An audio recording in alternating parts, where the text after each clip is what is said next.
Good morning. Hope everyone is doing well. I should put on my headset so I can hear you.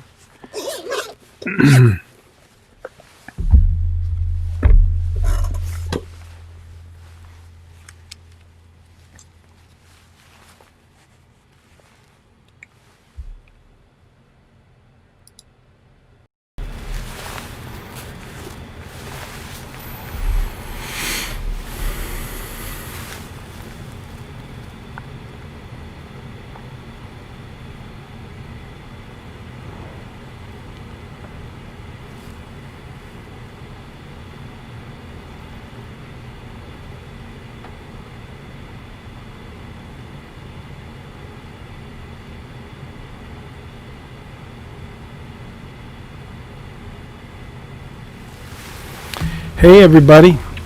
I don't hear anybody. I'm wondering, Katya, can you hear me? Michael. Cool.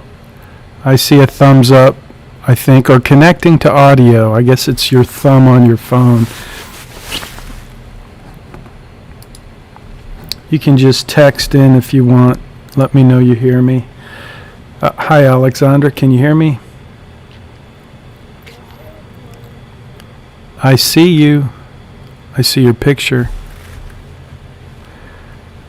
But I haven't heard anyone yet. I'm wondering if it's because maybe I'm not connected properly. Can anybody hear me? Testing, testing. Alexandra, I can see you. You can hear me, but I can't hear you. That's a problem. Let me see if I can fix that. Yep, that's why I can't hear you, because I have the wrong speaker. Now I should be able to hear you. Test. Morning. I can hear you now. Thank you very much. Thank you. Let's see. I'm wondering. I don't know. So we should be live on Facebook and YouTube for those who may not be at this Zoom meeting. Hope everybody's doing great. Last week, hold on, I'm going to turn on my light. Last week I had trouble with Wi-Fi. I was at my mom's house in Michigan, so back in the office, hoping everything works. So far it looks like it is. Let's see. I'm looking at our page, and usually we get a live stream. Yep, so we have a live stream going on. I don't know if you guys knew that, but on the page where your course is, that feeds into Facebook. So looks like it's there. I'm not going to play it because that'll make things totally weird. So let's see, we're still admitting some folks, got another minute or so. If you have any questions, now's a great time to post those in the chat, and I will answer your questions today. Today's going to be a pretty short, well, I think that sometimes we'll have a short meeting and then somebody talks too much. Usually it's me. Always it's me. You guys don't talk near enough. So I am hoping or expecting today will be a short meeting. I've posted a video just a few minutes ago in our playlist on YouTube, and I can post that in your course. But I'm gonna basically do three things today. Number one, I want to just set the table for our course evaluation. So it's 10:05. I'm going to go ahead and get started. And again, if you have a question, post it in the chat, and I will be looking at the chat box today. So first thing I want to do is just set the table for the evaluation. When we started the course, we were online, as you know. And so this is kind of new for us as instructors. I'm getting text messages from clients. Sorry about that. So when we started not just this semester, but over the summer, and even the way we ended last semester, as you all recall, in the spring semester and then the summer semester, we went online because of COVID. So that's been kind of new for me, and I'm sure for you. And so what we're trying to do as a kind of a team, certainly one of the things that I'm trying to do is identify what's working and what needs to be changed, what we can do, what I can do better next semester. So you guys have been phenomenal this semester in helping kind of shape and construct this new way of doing online education or doing education online. And you know, I have my perception of how it's going and how well it's working, and some things are good, some things are actually better, I think, but there are some things that are very, very challenging for me. For example, I can't see you. I mean, I can see a couple of your pictures, and Stefan's got his group picture there, which is great, but, you know, I have a hard time. I know which one Stefan is now, but, you know, you get what I'm saying. It's just not the same. To be able to look at you and have a conversation with you and know where you are as I do a lecture or talk about a concept or introduce you to the perfect investment or whatever it is. So that's difficult. That's hard. That's worse. That's a tragedy, in my opinion. It's just not something that we can fix. And so I don't know how long we're going to do this online gig, but regardless, I want to create an online course that works, that's effective, and that really is valuable for you. So I suspect one of the benefits of online learning is that it's on demand, and you know, there's tremendous benefits in that. And that's helpful for me too, because I can prepare content in advance. I can post it in your portal, and you can watch it, view it whenever, instead of having to be all together in one place. So that's a benefit. I like that. I've invested a tremendous amount of time and money and energy in learning technology in order to do that better. But I know there's a tremendous amount of improvement that could happen. So all that to say, every semester we do this Bauer evaluation, and that's going to be posted in Blackboard. It's not posted there yet, but I will post it and I'll give you a notification. And I want to ask you all to commit to spending a few minutes and just doing an honest evaluation for the college, for the University of Houston, and specifically for me, because in order for me to know what I can do to improve and how well I'm doing, I need your honest input in that evaluation. The Bauer College evaluation is, in order for me to keep my job here at the Bauer College, in order for me to be, evaluated, that's the only input the college gets. So I need your help in that regard, and I want honest input because frankly I'm not afraid of losing my job. What I am concerned about and hoping that you can help me with is how do I improve. Not so much so I keep my job, but I really care about the content that I'm teaching, and I know that because this is new, there's a lot of ways I can improve, and you guys have seen it. You're doing courses with other professors, so anything you can do to give me direction and guidance and helpful insights would be tremendously appreciated. That's part one of the evaluation. Part two is thanks, George. That's kind. He says I'm killing it. Nobody's ever said that about me before. Not in basketball, not in football, maybe racquetball. Anyway, so the second part of the evaluation, input, way that you can help me help you, and I said this, I think, at the early part of the semester.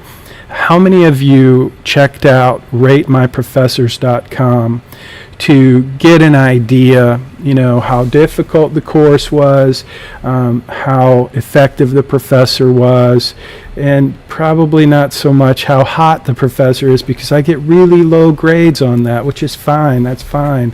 But how many of you checked out ratemyprofessors.com before you made your decision to sign up? And I know I know a lot of you do all the time, and that's what I know. And so because of that, the big ask for me is not only to ask you to do your evaluation in Bauer, but to do an honest evaluation in ratemyprofessors.com as well. So I know you could say some things there that could hurt my feelings, but I don't really get my feelings hurt too much. Well, maybe a little. But I do want honest input, honest feedback, because I do read them, and I do attempt to make adjustments each semester.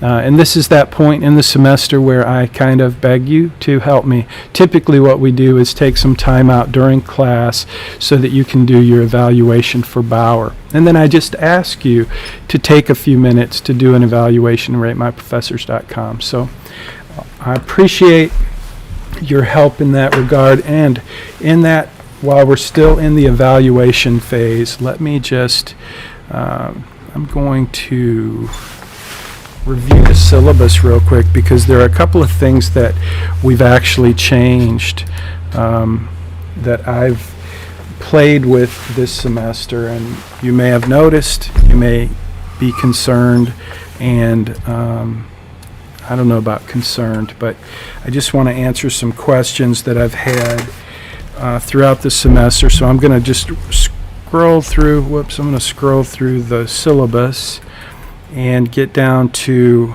so the big idea in the course, as you hopefully will recall, is to become a millionaire by age 50.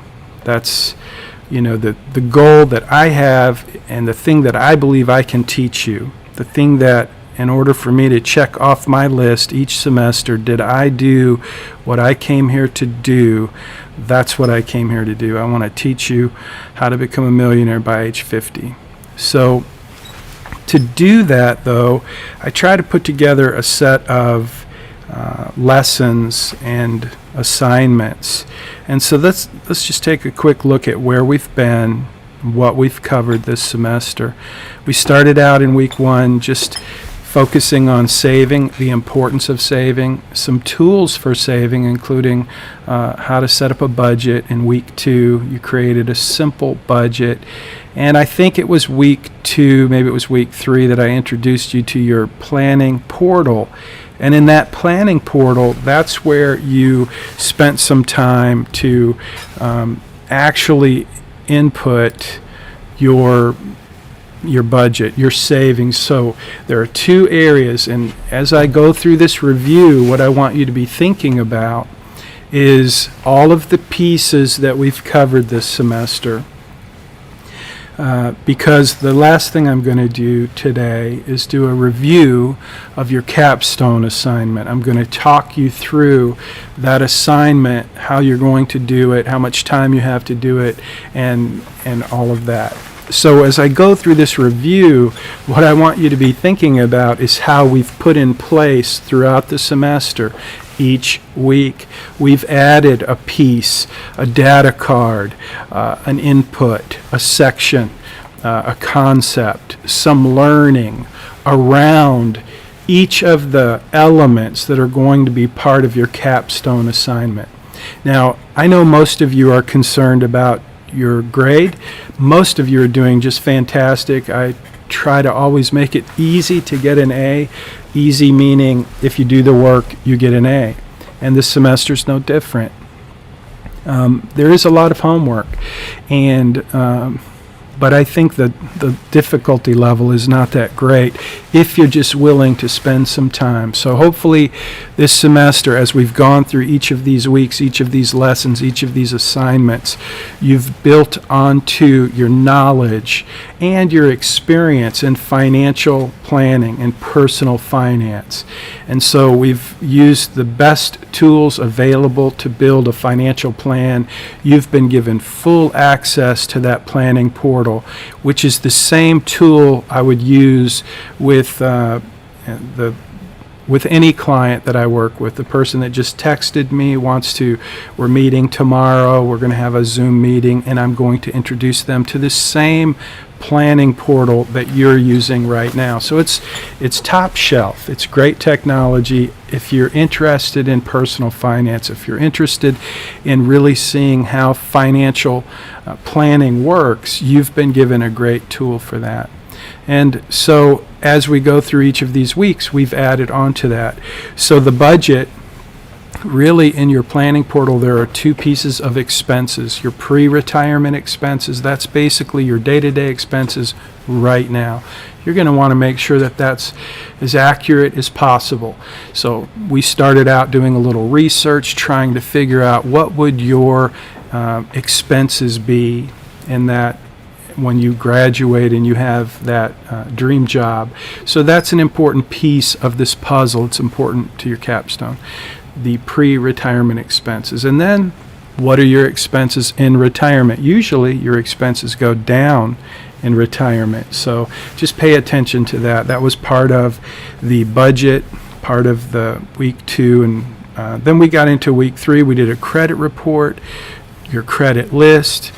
We jumped into, well, you did a parental interview and talked about your first memories of money, and you interviewed your parent or an uncle, an aunt, someone that you respected, and they shared with you their first memory of money. So that was a great opportunity for you to learn from the life experience of someone else, and that's one of my favorite assignments. And then we jumped into, I think I called it Consumer Beware.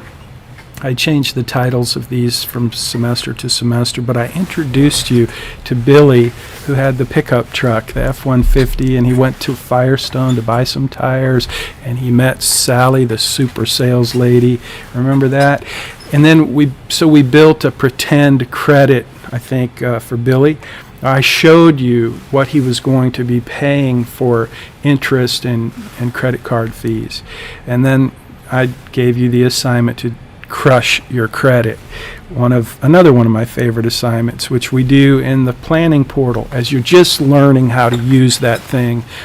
We did this credit crush assignment. So trying to refresh your mind over where we've been, what we've covered, and hopefully how much you've learned, because these are the things that I believe are incredibly valuable to you to learn how to become a millionaire by the time you're 50, which is really not a difficult thing to do if you follow a few basic ingredients or steps.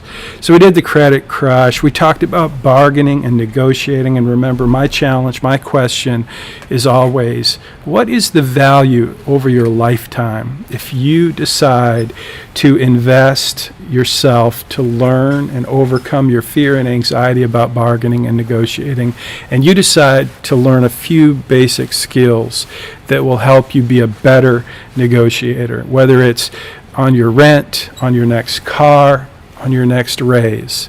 So we did some work around that, and hopefully that was helpful. Now this one, we did talk about the perfect investment, calculating the cost of your retirement. Remember, in your planning portal, you have this probability of success. So we spent really a couple weeks kind of playing with that. What is the cost of your retirement? How much do you need to be saving? And how much, if you spend X amount, what does that look like in terms of a probability of success? So that's going to continue to be on the radar as we move into the capstone assignment. And this week's assignment, which is tax allocation buckets, which I'll cover very briefly. I did post a video for tax allocation buckets on YouTube with much more information. But your job this week in the assignment you're going to do is really all around tax advantaged investing. And so tax allocation, remember last week you did asset allocation. This week you're going to do tax allocation, and we'll talk about that in a minute. So lesson 11 here, we changed it up. So last semester in the summer, just so you know, everybody inherited $1 million, and then I gave them instructions to invest that $1 million, and that's how we did the asset allocation assignment and the tax allocation assignment. But this semester, for the first time, what I asked you to do is try to be realistic about how you're actually going to invest when you graduate and when you get your dream job, I asked you to set up your plan the way that you're going to set up your plan. So for some of you, this is still very abstract, and that's okay. But for some of you, this is actually turning into something kind of real, and that's awesome to me. So I would love for everybody to move more and more into the reality of what it looks like to manage your money and to have the tools that you've been given to project where you're going to be when you're age 50, 55, 60. And I know that seems like an eternity from now, but it's not. And gosh, it seems like not that long ago I was sitting where you're sitting. And so I'm hoping that as you go through these assignments and these lessons, that you're starting to see how this all works. So you've been given a great opportunity to do that with the technology that we're using. But again, this part of the assignment really changed. And so instead of inheriting $1 million, you're basically doing what you will be doing. And we're going to go into that a little bit this week. And so we're going to go over the capstone assignment, but let's see what order we're going to do. We talked about the evaluation. I begged you to do the Bauer evaluation when it's available. And I really asked you, please, to do the ratemyprofessors.com evaluation. And then we just went through these assignments, basically. And a few things changed. So the syllabus needs to be updated, and I will be updating the syllabus for next semester. But for your sake, I want to spend a little bit of time now, and I'll tell you where we are. So we're in week 11, right? Yeah, we're in week 11, and the titles have changed. So instead of investing for success, which maybe that was last week, but anyway, we did asset allocation. So let me go over here and see what we have just so I can jump into the course. So this is Money Study Group. This is your course. This is your online portal, not your planning portal, but your course. And that's where I am right now. And you see there's nothing in week 11 yet. I will be posting in week 11. And if you, so I just posted this content for week 10. Since I was out of town, I didn't post anything for week 10.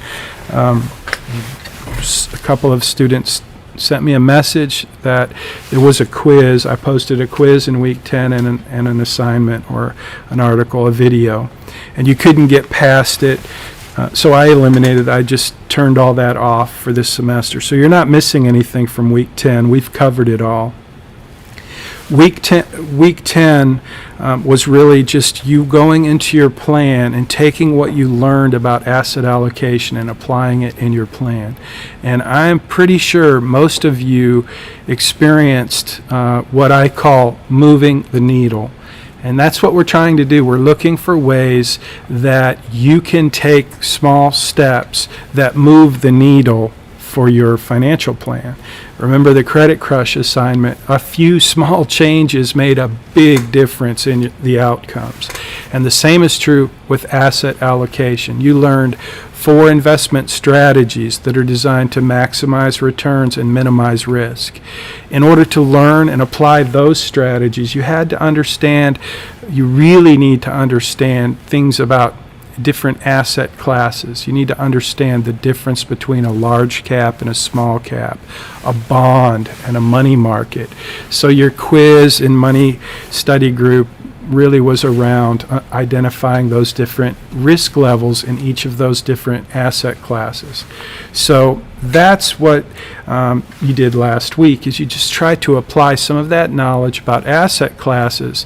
And even though you didn't get to really practice those strategies, you're going to have to trust me that if you do what I suggest, what I recommend in this whole course and in the afterlife, when you graduate and you start to work and invest in your 401k, if you do what I suggest, if you set up your 401k, for example, that perfect investment, If you just set that up with 4 asset classes, let's say you go with large cap, small cap, a little bit of international, and some bonds. That's 4 asset classes. And let's just say, to keep it simple, you do 25% in each of those. And you decide day one that you're going to take my advice and you're going to say, yes, I want to participate in the 401k. And not just, yes, I want to participate in the 401k, but you're going to do a little math and you're going to figure out how much do you have to contribute in order to get the match, because that's the perfect investment. And then you're going to go down and select which asset classes you want your money to go into. And so that is, if you do that, you'll be taking advantage of 2 right off the bat. No, 3. You'll be taking advantage of 3 of those investment strategies that are designed to maximize your return and minimize your risk. First one's diversification, because you don't have it all in one place. You've got it in 4 different asset classes, and they're probably going to be index funds or mutual funds in your 401k, depending on what your plan has. In addition to that, you're going to have good asset allocation, which is the single most important determinant of your portfolio's outcome. So that's great. But then my favorite for a young person, the most powerful investment strategy I know of, is dollar cost averaging. So if you just do that perfect investment the way I just described, you're going to be taking advantage of 3 of the 4 investment strategies. The 4th one, as you may recall, is, anybody going to put that in? Hey, that's awesome, Vanessa. Paid off. That's so awesome. Paid off 2 credit cards and about to pay off another one in a few weeks. That's awesome. Way to go. That's what I love to hear. And 5-10 years from now, you guys are going to be reaching out to me saying, hey, I did what you said about the investment, and now I have $75,000 in my 401k, or I have, $20,000 in my Roth IRA, or something, more than that, actually. If you do the math and you contribute, just trust me. If you do these things, it's not going to hurt, and it's going to pay off. And that's great, Vanessa. Thanks for sharing that. So back to the story. So 3 of the 4 you've already done. The 4th one, the 4th investment strategy that's designed to maximize return and minimize risk, is portfolio rebalancing. So remember, we started out with 4 asset classes. If you think of a pie, 4 pieces of the pie, and let's just say that the pie, okay, look at the market today. I don't know if you guys ever follow the market, but I'm just going to show you a couple things for fun. And this is where I get a little distracted, because this is exciting to me. So the S&P 500, that would be considered a large cap stock. S&P 500 would be a large cap stock. If you invested, you could invest in one stock. Like we'll look at Apple here in a second. But this is a chart of the S&P 500. It's called the SPY. It's an ETF. It's an exchange traded fund. The chart that you're looking at is absolutely my favorite investment of all time. If I could only invest in one thing forever and always, I would invest in the SPY, because it's a proxy for the S&P 500. Remember what the S&P 500 is? Does anybody remember what the S&P 500 represents? It represents an index. It basically means all 500 of the largest companies in the United States. The S&P 500 is that index. Now, you can't invest directly into an index. You can invest in an index fund. You can invest in a mutual fund that tries to replicate the S&P 500 with a manager who charges you a fee, and that has its own set of rules, a mutual fund. Or you can invest in my favorite type of investment, which is an ETF, an exchange traded fund, and that's what this is. So look at this. It's gone just today, it's up 2.23%. The Dow, if you were going to invest in the Dow Industrial Average, this ETF, DIA, is the proxy for that. And look how much it's up in one day.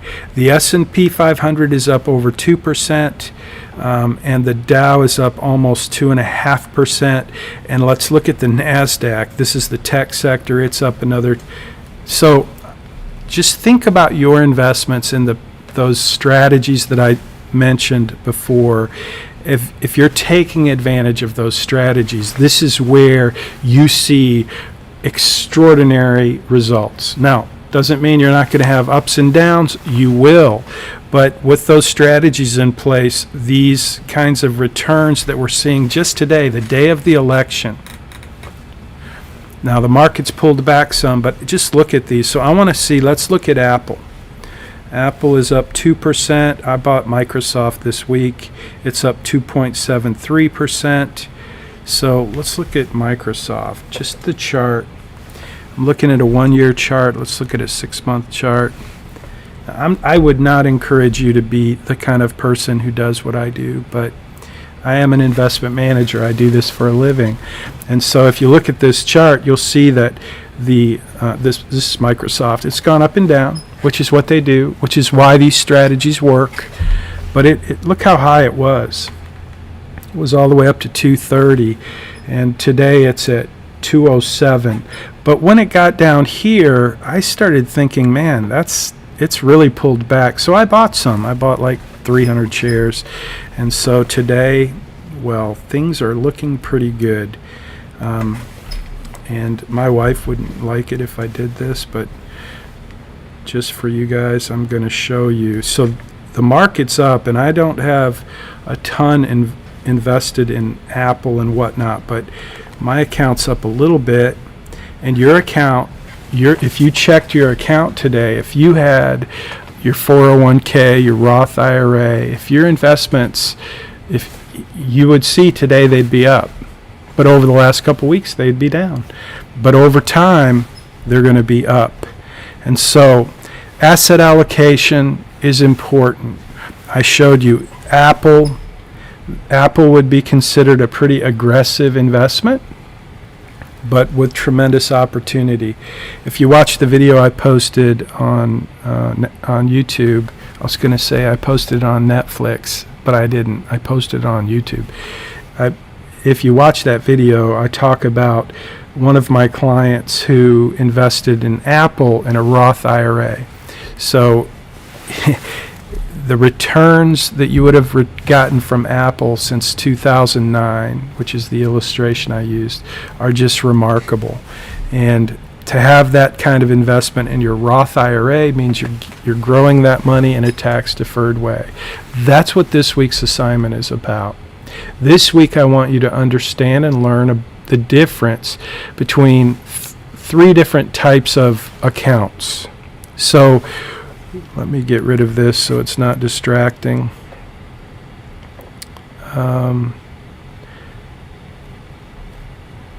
So what we did last week is we focused on asset allocation. That's important. You saw how that moved the needle for your investments, for your plan rather. Well, this week I just want to introduce you to three types of investments. And if you watch the video I posted on YouTube, I go into this in more detail, and you may want to watch it. But first of all, these are types of accounts. These buckets represent types of accounts. So this is just a big plastic bucket. And this is a big metal bucket. And that's going to represent a different type of account. This is a smaller metal bucket. And this is it's a smaller golden bucket. So there are 4 buckets here, but I'm really going to just focus on 3 buckets. This bucket right here, by the way, really represents non-tax qualified. Like if you have a checking account, a savings account, if you have money under your mattress, think about everything you own. Everything you own could go in this bucket. It doesn't have much protection. You could get sued and you could lose it all. It's a big plastic bucket, and there's no limit to what you can put in this bucket. So as we start to talk about tax allocation buckets, I want you to start to think about that perfect investment. Start there, your 401k. That's a type of account.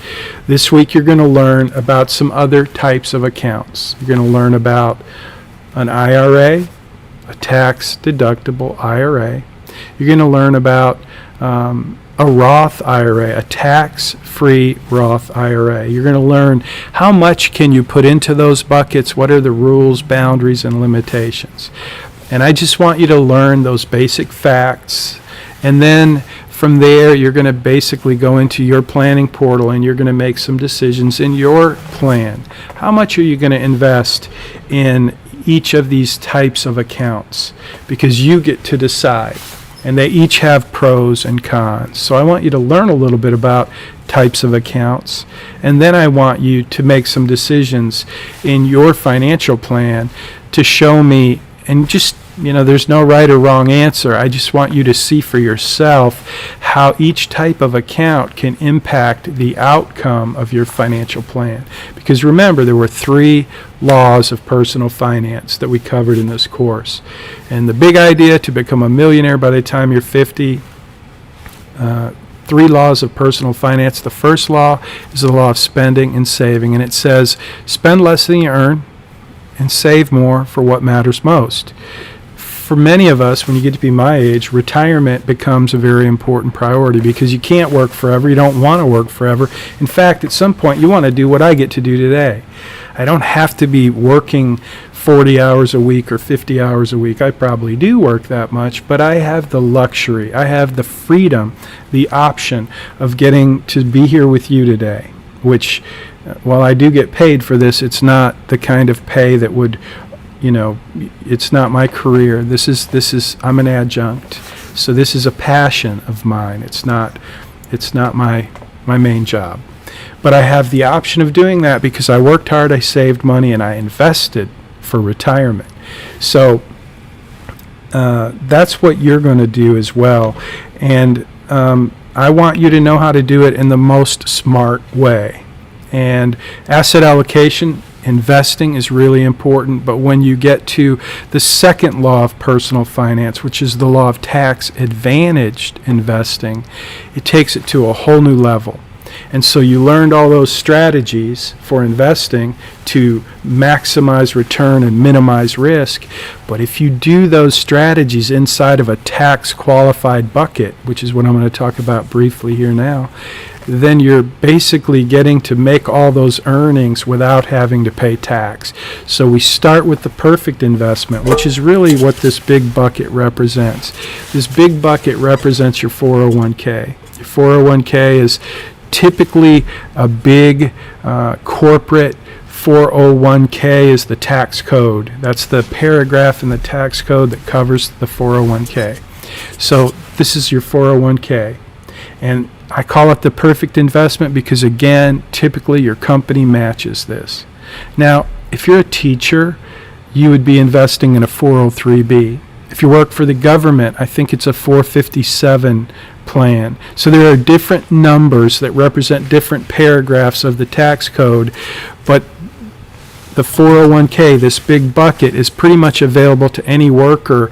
It's just if you're a nonprofit versus a corporation versus a federal worker, they're a little bit different. They basically work the same. You put money in, it's tax deductible. Typically you get some kind of benefit from your employer, a match in the case of a 401k. So it's a great way to save for retirement. The drawback is you can't reach in and take this money out before you're 59 and a half. I'm 58. I'll be 59 and a half soon, and I can start reaching into my bucket, my big buckets, and pulling money out. When I pull the money out, though, I have to pay tax on it. So the big idea here is the perfect investment. I put money in, I get a tax deduction, which means instead of making $120,000, if I put $20,000 in here, I only have to pay taxes on $100,000, which is great. And I get that match from my company. In my case, I own my company, so it's not the same. But if you work for a company, it's awesome. So the problem is, the drawback is I have to wait till I'm 59 and a half, and then I take the money out. And what else do you think happens when I'm 59 and a half and I take the money out? Or I'm 60 or I'm 70 and I start living off this bucket. What happens to the money that comes out of this bucket when I'm older? Anybody got an idea? Anybody with me? Or are we all watching Netflix? Hello? Yes, thank you, Elizabeth. It's taxed. It gets taxed. So that's not necessarily a bad thing. It just is what it is. This is a big bucket. It has rules, boundaries, and limitations. When you quit your job or leave your job or move to a different job, the money in your 401k typically gets transferred or rolled over into this bucket, which is, this bucket represents an IRA, an individual retirement. What do you think the A stands for? You would think it stands for account, but it's individual retirement arrangement. But it's basically a type of account. Very similar to this one, except the rules are a little different. The amount you can put into this is different, and you're going to do some homework this week to learn about that. But just know, we're talking about two different buckets right here, your 401k, and whenever you leave that employer, you're very likely, most likely, almost always going to want to move the money from your 401k into your own individual retirement account arrangement. But that's where you're going to start to manage your own money. So that's an individual retirement. That's an IRA, a traditional tax-deductible IRA. So you could put money in this and in this. You can only put so much into this, and you can only put so much into this. So I want you to figure out how much can you put into each of these. That's part of your homework assignment this week. And then we get to this golden bucket, which is my favorite because it represents a tax-free Roth IRA. So those are basically the three buckets that we talk about when we talk about tax allocation. Now, this is a bucket that is non-tax, or it is taxable. So if for example, let me give you a quick example. Let's look at Apple stock, and I'll try to close on this because I told you I was going to try to get you out of here early. So look at that chart for Apple stock. Now that's a 6-month chart. Let's go to a 5-year chart. So I told a story about one of my clients who in 2009, I was looking at Apple stock in 2009. Now that's the chart of Apple. That's the whole chart. Look at that. It's almost straight up. So in 2009, I was looking at Apple and I wanted to buy some Apple stock. But it was $125 a share in 2009 when I was looking at it. My friend Adam, if you're out there, Adam, you remember that day we were like looking at Apple, trying to figure out should we buy it, and it's $125 a share, and I'm thinking, man, that's a high price stock. Apple, they make computers and phones. I just couldn't see it, and I didn't buy any. But my friend, she did, and she had $100,000 to invest in Apple stock. So think about this for a minute. In 2009, if she would have invested, let's just keep the math simple, and let's say, well, how do we do this? Let's just pretend it was $100 a share, and she had 100,000. It was 125. So if you want to take a calculator out, follow this math. But I'm going to show you something that's going to be ridiculous. So someone grab a calculator, and you can post this into the chat. So if you have $100,000 and you buy $100,000 worth of Apple stock at $100 a share, how many shares do you own? This is not rocket science. It's really pretty simple. I can do this in my head, but can you do it with your calculator? You're going to need your calculator. Somebody pop that into the chat. If I have $100,000 to invest and I buy Apple stock at $100 a share, how many shares do I buy? It's like the train leaves the station. Okay, let's see. I think I see. Hold on. I can't see. I got too many things going on my desk right now. So thank you very much. Elizabeth and Vanessa, you get 1,000 extra points They're not real points, they're digital points, but they'll come in handy somewhere. But you're right, super simple. If you have $100,000 and you invested in a stock that's $100 a share. Now, Apple was $100 a share in March of 2009 or so, somewhere in there. I think it dropped to $100 a share. So we'll just pretend that's when Andrea invested $100,000 in Apple stock, and she did it in her Roth IRA. So today, what is Apple stock worth? Let's just take a look. What is Apple stock worth today? Anybody see that? What price do you see right there on the screen for Apple stock? It's right there. I just want to make sure you're seeing it instead of watching Netflix. There's a lot of great stuff about tigers and whatnot, but I'm waiting. Anybody, please just chat in. How much is Apple stock trading for today? Right there it is. It's up at the top of the screen. I'm going to do this. I'm going to take a... Oh, yes. Thank you, Elizabeth. You got it. I was going to open this up and just go like that.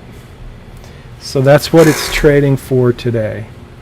111. That's what it's trading for right now, anyway. So what did she spend? How many shares did she buy back in 2009? How many shares did she have? Andrea, my client, had 100. She had 100,000 that she invested in Apple stock. It was $100 a share. So how much is it worth today? If she invested $100,000 and the stock was trading at $100 a share, and today it's trading at 111, how much is her investment worth? Someone. It's pretty easy, Erica. You just add some zeros to that stock price. How many zeros is the tricky question.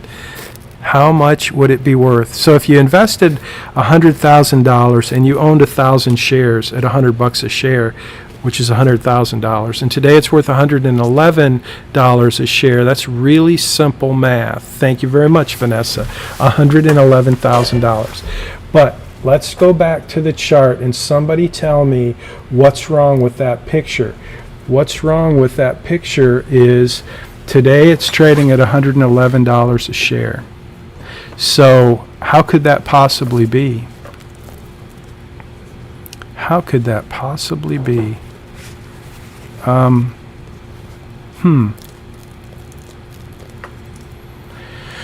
So does anybody know anything about Apple stock being split?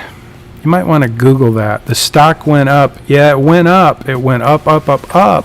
In fact, at one time, Apple stock was a lot more than 111, and then they did a reverse split. They split it 7 ways. And I believe they've done that more than once. Someone should Google that, because Apple stock, I believe, when did Apple stock split? Apple stock is split 5 times since the company went public. Vanessa, do you know when was the last time it split and how much did it split?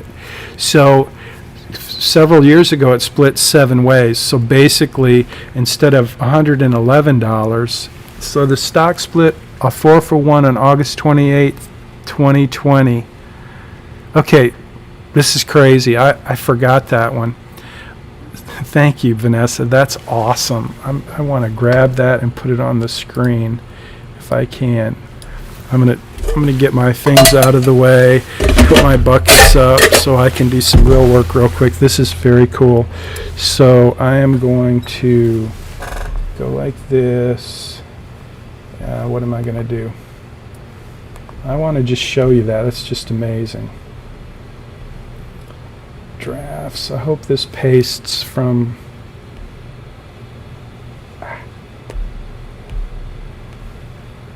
Is it going to paste? Yes, it pasted. Okay, so it's kind of hard to see, but so if you can see that, Apple stock has split 5 times since the company went public. The stock split a 4-for-1 on August 28th, 2020. So just based on that one split, how much would you say my friend's $100,000 investment would be worth? This is where you might need a calculator. So you've got 111 is what it's trading for today, but we just found out that like 2 months ago, Apple took their price and they cut it in fours. So instead of having one share, Andrea has 4 shares, which means instead of 111, what's 4 times 111? It's pretty easy. It would be 444. So if the stock did not split in August, which it did, but if it didn't, instead of 111, that stock would be worth $444 a share. And how many shares did she have? Somebody do the math. I'm going to wait. I want you to follow this. This is not, maybe it's confusing, but it's really simple. I just want you to see what happened if you invested in Apple stock back in 2009 in your Roth IRA, because this is really the point. This type of account is so different than this type of account. So follow me here. So how much would that stock be worth if it did not split, if it didn't have a 4-to-1 split in August? If it didn't, it would be worth $444 a share. Somebody tell me, how many shares did she have? She had 1,000 shares before they split. Thank you, Elizabeth. 444,000. So does that seem like a good investment from 2009 if she invested 100,000 and today it's worth $444,000? Elizabeth, does that seem like a really good deal? 4 times? Yeah, it seems like a pretty good deal. But here's a crazy thing, Vanessa. When we look at what you just posted, which I know it's true. I couldn't remember, but it split 4-for-1 in August 2020, but it did a 7-for-1 split on June of 2014. Now, remember, she bought it in 2009, so this would affect her shares. So now instead of having 4,000 shares worth $111, which is $444, how many shares would she have in reality? Because now instead of having 4,000 shares, we have to say it split. It did a 7. So we start off with 1,000 shares, and that turns into 7,000 shares. You guys see that? Because back in June 9th, 2014, it did a 7-for-1.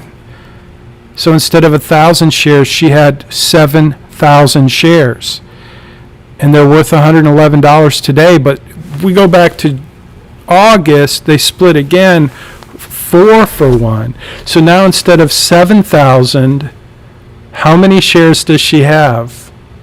Instead of 7,000, she would have how many shares? If they split 4-to-1, how many shares would she have? She started out with 1,000. They did a 7-to-1 split, so she had 7,000 shares. And then they did another split. With the 7,000 shares, they did a 4-to-1 split. So now how many shares does she have? Somebody help me. That's not difficult. You don't really need a calculator to multiply 7 times 4 times 1,000. Can you believe that, Alondra? Am I making a mistake here? 2,800 shares. She started off with 1,000. It split 7-to-1, so she had 7,000. It split 4-to-1. That gave her 2,800. Now, Alondra, Elizabeth, Vanessa, anyone else who's still with me, I want you to do the math. You may need a calculator. This is a big number. 2,800 times what is the value of Apple stock today? Right now, it's 111.05. So 2,800. Okay, I'm just going to do this for you guys. I think I have a calculator. Let's see if I do calculator. That's a calculator. So we're going to do 2,800 times 111.05, I think is what it was, equals. So 2,800.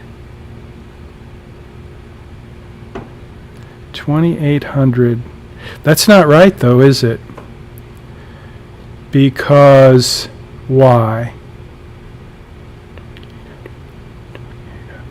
Thank you, Carmen.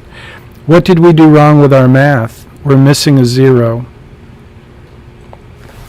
2,800 shares times 111.55 equals, yeah, we're missing a zero.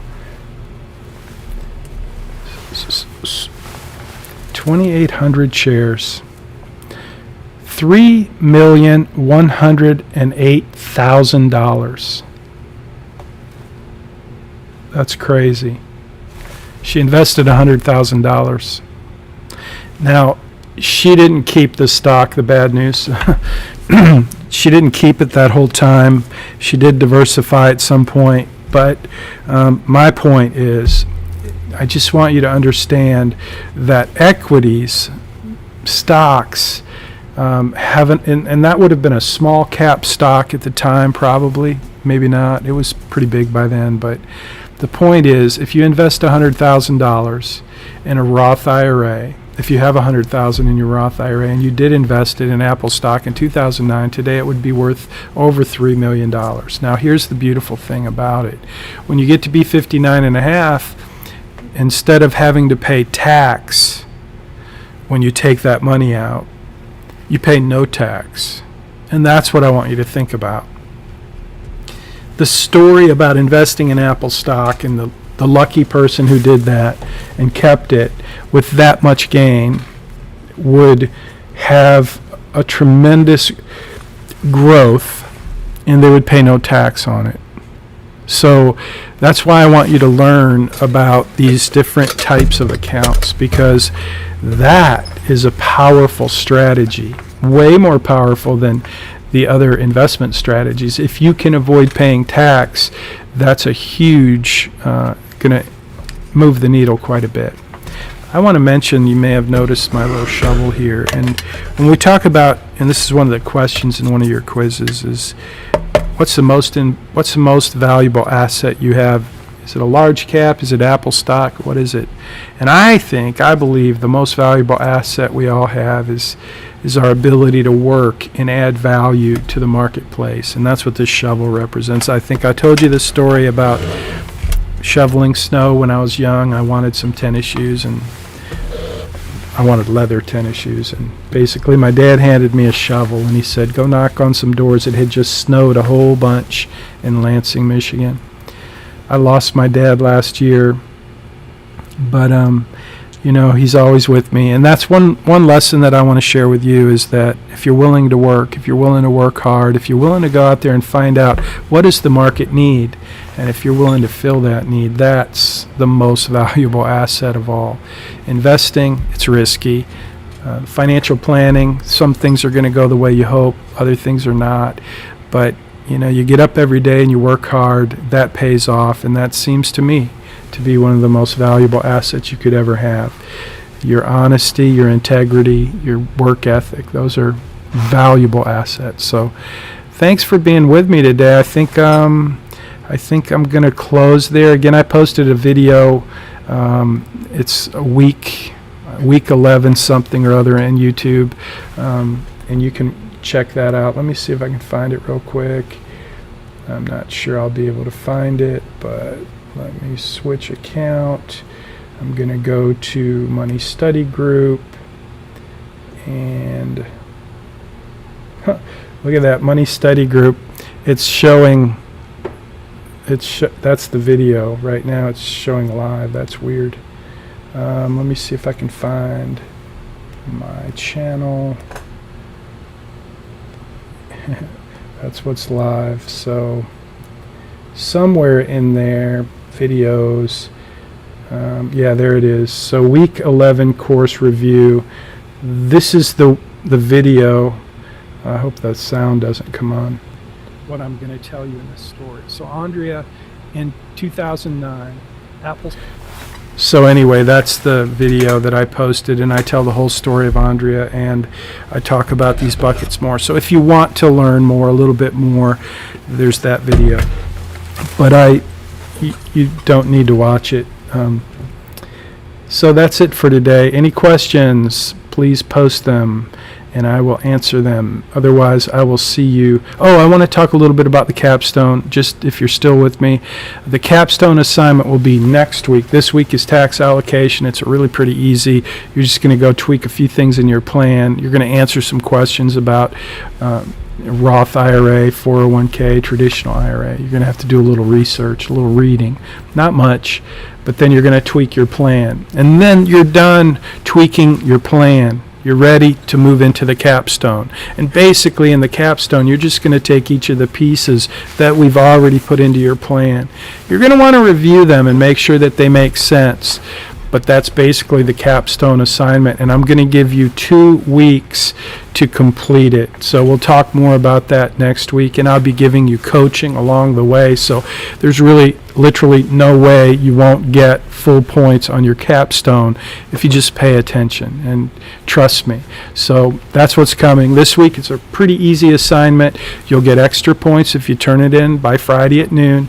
On the capstone, there's no extra points for turning it in early, but you will get lots of coaching so that you really can't mess it up.